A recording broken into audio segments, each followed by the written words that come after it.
บายดีน้องทุกคนพอดีมื้อนี้เขาไปกินข้าวกับแฟนมาแล้วก็อยากได้รถแฟนท้ามว่ารถจักรเขาเก่าอะไรเปลี่ยนรถบ่แต่ว่าจะขายออกแล้วมาซื้อใหม่บ่เนาะแล้วมาบูว่าสิขายได้เท่าไรแต่ว่ามาเบิ่งคันใหม่แล้วรู้สึกใหม่รถไฟฟ้าตอนนี้อยู่มาแล้วเนาะเป็นข่าวแล้วก็มาแล้วเนาะบ่ได้ตั้งใจถ่ายคลิปก็เลยอันนี้เนาะว่ารถคันนี้งามแฮงนี่เนาะแต่ว่ามันแล่นได้ตั้งแต่60กิโลต่อชั่วโมงเดี๋ยวโอเคเฮามักเนาะมักดีไซน์มันมักดีไซน์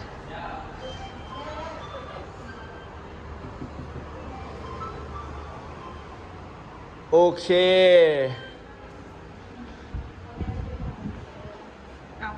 เอาเนาะเอาเลยเอาพายากซอยซื้อรถไดเดอร์ผูกแขนรถไดเดอร์บ่คือบ่ฟันว่าสิมาซื้อรถจักรใหม่คือว่าสิซื้อรถใหญ่แล้วคือว่าซื้อรถอีกเทื่อคือสิซื้อรถใหญ่แล้วเนาะมาซื้อรถจักรเขาขี่กับเก่าแห้งอะไรทุกคนเนี่ยรถจักรเก่ารถน้ำมันขี่มาตั้งแต่เรียนม.1หมดแล้ว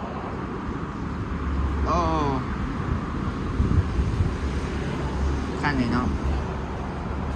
บอกกับขาแดงนิดนึงเปลี่ยนคันใหม่แล้วเป็นยังเนาะแฟนเฮาหันบ่มีรถขี่รถเอาให้น้องสาวขี่แหละแฟนเฮาบ่ค่อยมีรถขี่เนาะ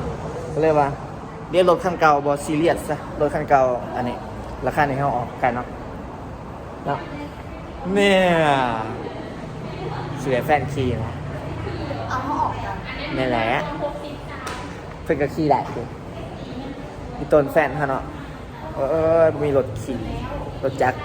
น้องสาวขี่ซื้อรถใหม่จริงๆบ่ท่านอันนี้มื้อนี้นะแต่เอื้อยเอาเลยคันนี้สีดำเนาะมาสีดำเนาะซื้อรถง่ายๆเลยเนาะซื้อกินเขาแล้ววันนึงก็โซกันแล้วก็เบิ่งเพจเขามาเบิ่งเพจแล้วก็นำมาเบิ่งอยู่หานเนาะเบิ่งอยู่หานงามกว่าในเพจอีกก็เลยซื้อซะเนาะตื่นเต้นบ่ซื้อรถใหม่ตกใจสิซื้ออีหลีเนาะเอา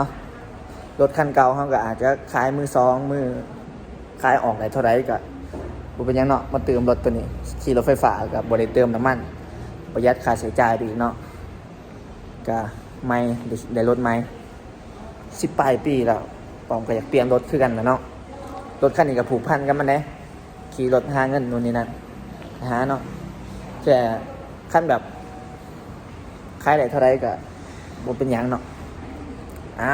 แสดงความยินดีกับเฮาเด้อเฮาซื้อรถจักรใหม่แล้วมื้อนี้ซื้อรถจักรใหม่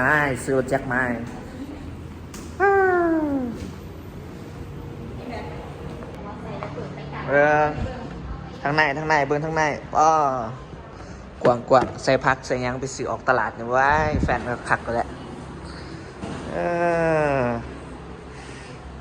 ซื้อรถรีวอนไม่น่าเชื่อครับด้วยฮะคือนั่งด้วยฮะโอ้เท่แท้แสดงความยินดีกับเฮาเด้อเฮาได้รถใหม่แล้วทุกคนครับซื้อรถเลยมีเงินสดในธนาคารนะหมอเขามีเงินสดใน JDB มีเงินโอนใน JDB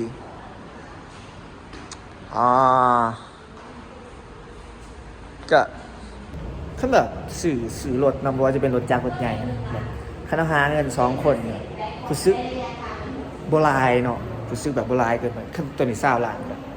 พอกันก็มีแต่คนละ10 ล้านมันก็อันนี้เนาะชีวิตครอบครัวชีวิตครอบครัวหาเงินซอยกันได้รถคันแรกแล้วรถจักร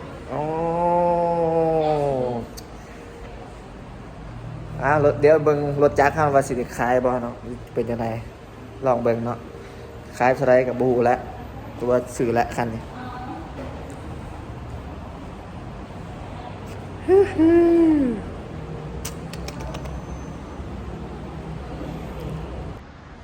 เป็นไงความรู้สึก ยังงงอยู่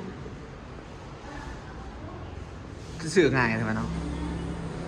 เงิน2 บัญชีแล้ว เดือนก่อนก็ลงทุนเดือนนี้ก็ซื้อรถว่ารถใหม่เฮงๆแน่เนาะเฮงแน่นอนซื้อรถใหม่เฮงแล้วตารถทุกคนโหเทเลย ไม่นิวที่จะ2หรอ อ๋อ 2 เดือน2ที่จะ2 เอาไม้รถไม้รถไม้ ใส่มาใส่กับเขาไม่เห็นเดี๋ยวเอามาลองแบบ มีแบตก่อนใหม่เว้ยแบตก่อนใหม่แบตบ่ทันได้ใส่ดิเนี่ยไปก่อนใหม่เดี๋ยวบอก ตัวนี้พวกเขากระหากระใส่เด้ใส่เปิดไฟตาแต่โบราณมีผู้ใดกับขับขี่เบิ่งไฟตาคนก็ได้ โอเค ตัวนี้ก็เป็นแบตใหม่พวกเขารับประกันให้ ตาเลี้ยวเนาะ 1 ปีหรืออะไรยังคะ เลี้ยว กิโล ตัก เม ต ตร กตักตกตัก ก็มีเพิ่มมาซื้อ ทุกรุ่นพวกเขากระใส่ไว้เปิดนะแบบรุ่นราคา เปิดตาให้เนี่ย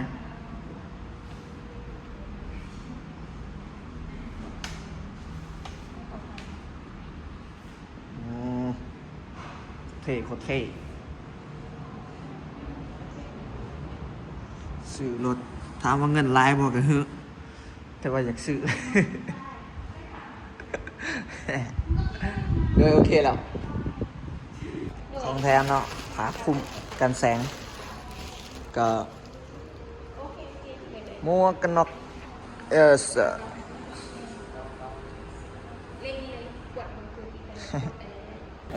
บัตรสิซื้อรถเนาะบัตรซื้อรถใหญ่กับฟิวนี่คือประจักษ์เนาะบัตรเขาเคยจะได้ก็ไปซื้อเลยจังนั่งโซกันพอหานาทีก็มาเบิ่งก็ซื้อใครอยากผูกแขนรถใหม่เด้อโอนมาได้เด้อว้าหยอกๆให้อีลีก็เอาแล้วแค่โอเคเดี๋ยวจ่ายเงินกันจ่ายเงินสีนาคนจ่ายเงิน อย่าอวนเกินนะ จ่ายแล้ว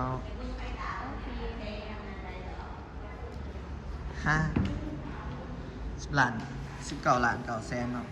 บ่ถึง1,000 เหรียญ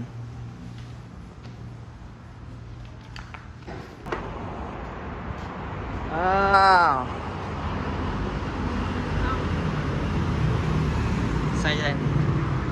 ต้องสอดแทรกนะครับภาษาไม่ต้องสอดแทรกตัวนี้ครับ อ๋อวีนี่ อันนี้เราซุปใส่หนึ่งก่อนครั้งแรกเอารถไม่ครั้งแรก1 2 3เอาโอ้มาทิ้งมีก่อนแค่1 2 3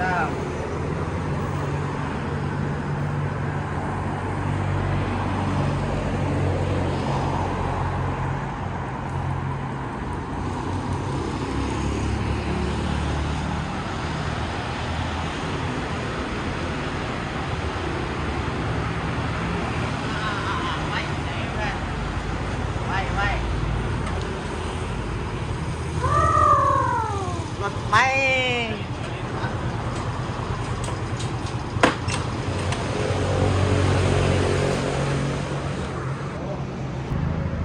ถอยลองใส่เกียร์ R บีบเกียร์ R แล้วถอยบบีบ R ก่อนบีบ R บีบจึงไว้แล้วก็กดเล็งน้ำจึงไว้แล้วก็เล็งมันสิถอย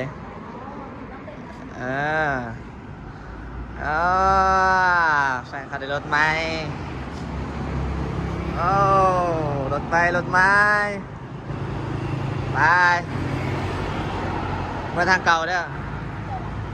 แหะเลี้ยวนี่เลี้ยวซ้าย ไม่จอดที่อะไรที่เอาหนังไปทำงาน โดยไป